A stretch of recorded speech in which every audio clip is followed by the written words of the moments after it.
chin up. Ayon sa napanood kong chismis, kailangan daw talaga natin gamitin yung full range of motion. Kaya ganito yung ginagawa ko.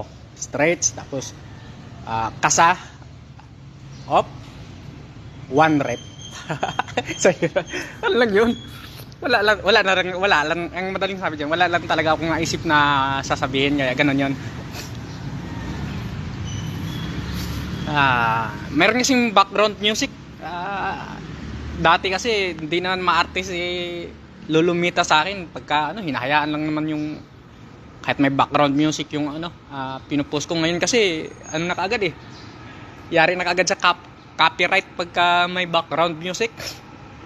Kaya ayun, obligado tayong mag voice over para matanggal yung So ayoko kasi magsalita ng kung ano-ano dito na ganito ganyan kasi para sa akin kasi lahat ng workout talaga effective yan basta ma-execute lang natin na maayos, maganda yung intensity at saka timing. Let's go! Op!